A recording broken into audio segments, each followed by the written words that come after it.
YTN 뉴스 FM 뉴스 정면 승부 3부 시작합니다. 벌써부터 설 귀성길에 오른 분들 계실 텐데요. 이번 설 연휴는 총선도 앞두고 있고 정부가 이 경기 살리기 종합대책을 내놓은 직후여서 무엇보다 이 경제 이야기를 많이 하시게 될 것 같습니다. 지금 우리 경제는 어떤 상황이고 어떤 대책들이 필요한 것인지 잠시 후에 새누리당 경제상황점검 TF 단장인 강석훈 의원 연결해서 이야기 나눠보겠습니다. 인천국제공항에 도심형 자기부상 열차가 운행을 시작했는데요. 하지만 이 시승식에서 열차가 멈춘 것으로 알려지면서 안전에 대한 문제가 지적되고 있습니다. 이어서 한국기계연구원 신병천 도시형 자기부상 열차 실용화 사업단장을 연결해서 자세한 내용 알아보겠습니다. 계속해서 여러분 의견은요. 문자 샵 0945로 보내주시고요. 짧은 문자 50원, 긴 문자 100원의 정보 이용료가 있습니다. 정면 인터뷰 바로 시작합니다. 새누리당의 경제통으로 꼽히는 분이죠. 새누리당 경제상황점검 TF 단장인 강석훈 의원 연결합니다. 의원님 안녕하십니까? 예, 안녕하십니까? 네, 이 지역구 자주 둘러보고 그러실 텐데요. 지역 주민들이나 시장 상인들 경제에 대해서 주로 어떤 말씀들을 전하시던가요? 예, 손님이 없다. 도대체 경기가 언제 살아나는 거냐 이런 말씀들을 많이들 물어보시고 하십니다. 네. 특히 또 그동안 오랫동안 하시던 사업을 그만두신 분들도 계시고 또 다니던 직장을 나오신 분들도 계신데 그분들은 한결같이 저를 만나면 어떻게 좀 경제 좀 살릴 방안이 없느냐 네. 이런 말씀을 많이 하십니다. 그렇군요. 자, 이 새누리당 경제상황점검 TF 단장이신데요. 이 소비, 수출, 생산, 물가, 이 주요 경제지표에 다 빨간불이 켜진 상황이지 않습니까? 네. KDI에서 이런 경제 동향 보고서를 내놓기도 했는데요. 자, 의원님께서는 현재 우리나라의 경제 상황 어떻게 진단하세요? 기본적으로는 불이 켜져 있는 상황이라는 KDI의 진단에 동의를 합니다. 네. 그래서 여러 가지 지표들과 대내외 경제 여건들을 봤을 때 매우 좀 어려운 상황이 당분간 좀 지속되지 않을까 하는 걱정이 앞섭니다. 네. 또 각 부문별로 잠깐 보면 네. 소비는 작년 하반기에 좀 좋아지는 듯 했는데 네. 올해 들어오면서 소비자 심리 지수도 점차 하락하고 있고 그래서 소비 부분도 약간 꺾이는 듯한 분위기인 것 같습니다. 네. 그리고 또 우리 경제에 큰 영향을 미치는 수출이 문제인데 네.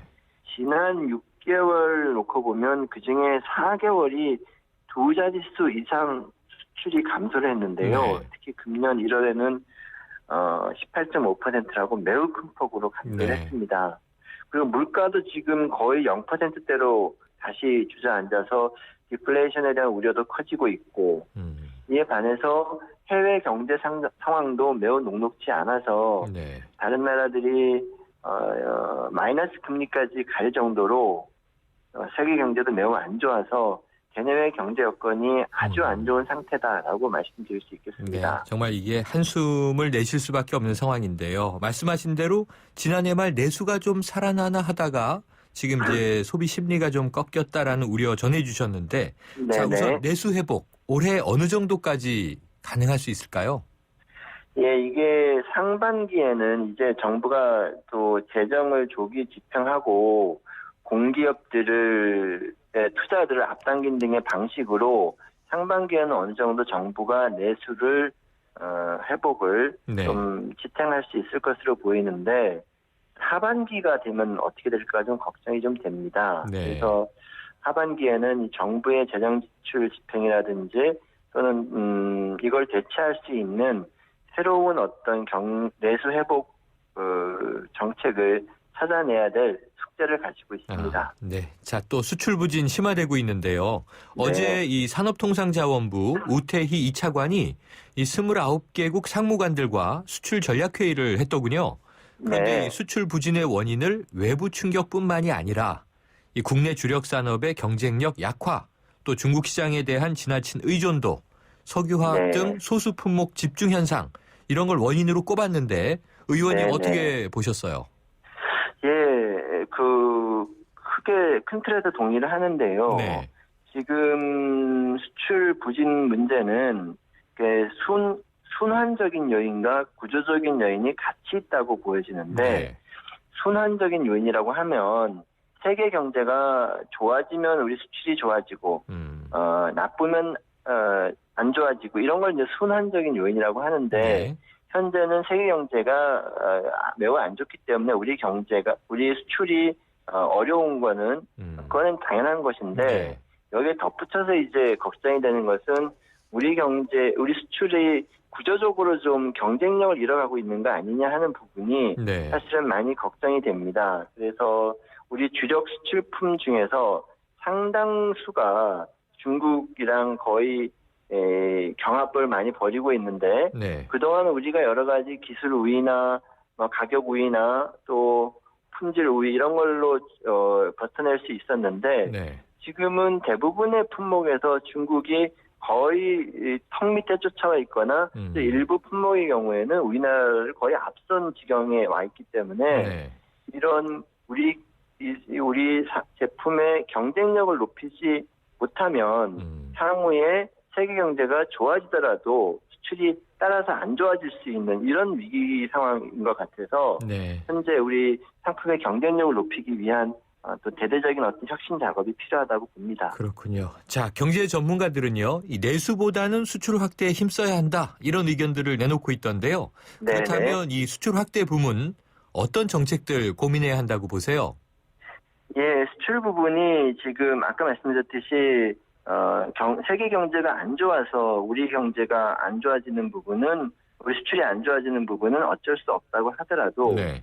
우리가 이제 우리가 경쟁력이 떨어져서 수출이 안 좋아지는 부분 우리가 막아내야 되지 않겠습니까? 네. 다시 말씀드리면 우리 수출 제품의 경쟁력을 높여야 되는데 이거를 하기 위해서는 여러 가지 것들이 필요한데 그중에 대표적인 것들이 바로 우리 산업 및 기업의 구조조정이 활발하게 이루어져서 좀 경쟁력 있는 기업으로 돈의 흐름이 가게 해야 되고 또 하나의 방식은 우리가 새로운 상품, 새로운 서비스를 만들어서 기존 시장에서 경쟁하는 것이 아니라 대한민국이 새로운 제품과 서비스를 만드는 방식으로 수출 전략을 네. 바꿔야 할 것으로 봅니다. 네. 자, 최근에요, 정부가 경기 살리기 종합대책을 내놨는데요. 의원님 어떻게 평가하세요? 대체적으로 좀 경기가 너무 이렇게 가라앉지 않기 위해서 정부가 적절한 정책을 내놓았다라고 생각합니다. 네. 만약에 이런 정책이 없었다면 금년 상반기가 말씀드렸듯이 소비가 위축되면서 좀 어려워질 수 있어서 이런 부분을 어느 정도 이런 어려움을 완화하는 그런 효과가 있었다고 보여지는데 네. 문제는 이것만으로 우리 경제가 살아나기는 쉽지 않을 것으로 보고 네. 향후 추가적으로 우리 경제의 경쟁력을 살릴 수 있는 그런 정책들이 많이 나와야 될 것으로 봅니다. 네. 자, 그렇군요. 그런가 하면 이 유일호 경제부총리는요, 이 유류세 인하 가능성을 일축했는데요. 그 네. 이유가 이제 한 번 내리면 다시 올리기가 어렵기 때문이다. 이렇게 이제 전해졌는데 유류세 인하 문제, 의원님은 어떻게 생각하십니까? 글쎄, 유 부총리께서 말씀하신 한 번 내리면 다시 올리기가 어렵기 때문이라는 부분도 있고요. 네. 근데 이것 부분도 있지만 제 생각에는 유류세를 부과하는 것이 이유에 대해서 한번 생각을 해봐야 되는데 네. 유류세를 부과하는 이유는 석유 제품을 너무 많이 써서 환경오염 이런 것들이 안 되게 하자는 취지가 유류세를 부과하는 취지입니다. 네. 근데 현재 석유류 가격이 많이 내린 상태에서 유류세까지 내리게 되면 네. 그런 석유의 사용량이 많이 늘어나게 되고 그럼 이것이 또한 환경 폐해 등 여러 가지 부작용을 유발할 수 있기 때문에 네. 현재 상태에서 유류세 인하하는 것은 적절치 않은 부분이 있다고 봅니다. 그런데 경기 살리기 대책에 보면요, 의원님. 네. 개별 소비세를 내려주면서 네. 자동차를 많이 사라고 하지 않습니까? 네네. 그럼 지금 저유가 상태에서 기름을 네. 많이 소모하게 되는 거 아닌가요? 예, 그 부분도 분명히 정책적으로 서로 이렇게 부딪히는 부분이 있는 건 사실입니다. 네. 그러나 이제 자동차 자체를 구매하는 것과 그것이 반드시 또 석유 소비에 네. 직접적인 증가를 가져온다고 하기는 좀 어려운 부분도 네, 있고요. 네. 그렇지만 그 두 개가 약간 서로 갈등이 있는 건 사실입니다. 네. 뭐 종합적인 조정들이 또 이루어지겠죠. 네, 자, 네. 지난해에는 이 추가 경정 예산, 이 추경을 이 최경환 경제팀에서 편성하지 않았습니까? 네, 네. 그런데 아까 짚어주신 대로 재정을 조기에 집행을 해버리면 결국 네. 또 하반기에 불가피한 추경이 필요한 것 아닌가 하는 우려도 있는데 네, 네. 의원님 견해는 어떠세요? 제 생각에는 그 상반기에는 재정의 힘으로 어느 정도 경기를 부양해 가야 되겠지만 하반기까지 지속적으로 재정 지출 확대 등의 방식으로 경기를 진작해 나가는 것은 우리나라의 어떤 재정 건전성, 국가 부채 규모나 이런 것들을 봤을 때 지속하는 것이 적절하지 않다라고 저는 현재 상태는 판단하고 있고요. 네. 추경의 경우에는 만약에 이걸 수치를 정확하게 되기는 어렵지만 우리 경제 성장률이 2%대 미만으로 떨어질 것이 확실시되는 경우 현재적으로 추경을 하반기에 할 수는 있겠으나 네. 현재 상태에서 추경을 고려하는 것은 적절하지 않다고 봅니다. 네, 그렇군요. 자, 이 국회에 계시니까요. 네, 어제 정말 우여곡절 끝에 원샷법이 통과되지 않았습니까? 네, 네, 그렇다면 이제 기업 구조조정이 좀 가속화될 것으로 기대가 되던데요. 네, 네. 요 원샷법의 효과가 우리 경제 체질을 좀 개선하는데 아까 이 구조개혁 많이 강조 주셨는데요. 네. 도움이 될까요? 예, 좀 다시 한번 강조하지만 상반기는 재정의 힘으로 어느 정도 지탱해야 되겠지만 네. 하반기에는 구조조정의